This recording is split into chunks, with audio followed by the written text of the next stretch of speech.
Un exercice aujourd'hui, à défaut d'hier, sur les puissances, et en particulier les puissances de 10. On va faire un exercice unique, un exercice avec plusieurs puissances. Qu'est-ce que c'est que ça? Mais pourquoi il glisse?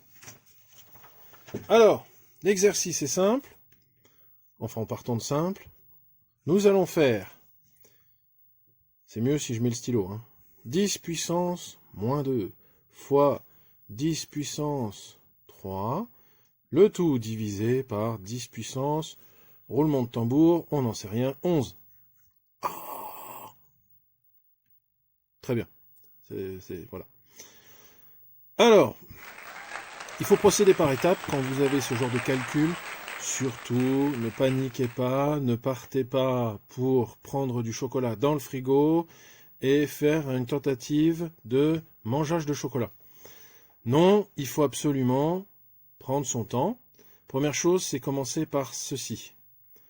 Ici, les règles des puissances disent que lorsque l'on a une puissance ici, n, que l'on multiplie par un nombre qu'une puissance p, en fait, il s'agit de faire n plus p. Donc d'appliquer simplement une règle d'addition. Ici, en l'occurrence, il s'agira de faire une addition de nombres relatifs. Donc on va se retrouver avec 10 puissance moins 2 plus 3. Et 10 puissance sur 10 puissance 11. Et 10 puissance moins 2 plus 3. Attention, suspense, c'est difficile, c'est 3 moins 2, c'est-à-dire que c'est 10 puissance 1. Très bien. Donc 10 puissance 1 sur 10 puissance 11. Voilà. Alors, 10 puissance 1, on pourrait tout aussi bien écrire 10 tout simple. Lorsqu'il n'y a pas de puissance, en fait, c'est comme si on avait la puissance 1. Donc on peut écrire 1 ou on peut écrire rien du tout. C'est comme on veut. Mais il faut absolument ne pas perdre pied dans des calculs. Bien, maintenant, on se retrouve avec une division. Une division, ici, nous allons soustraire les puissances. Règle des puissances. Je vais la marquer rapidement en dessous pour que tout le monde puisse la voir. Non, ça c'est pas des puissances.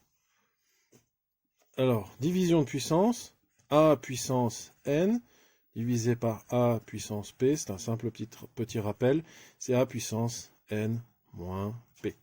Donc, autrement dit, si on va faire 10 puissance 1 moins 11, et donc ça fait 10 puissance 1 moins 11, les relatifs, les relatifs, tout le monde adore. Celui-là est négatif, plus grand que celui-là, donc on fait une soustraction, et c'est le plus grand qui gagne. Donc autrement dit, 10 puissance moins 10. Voilà.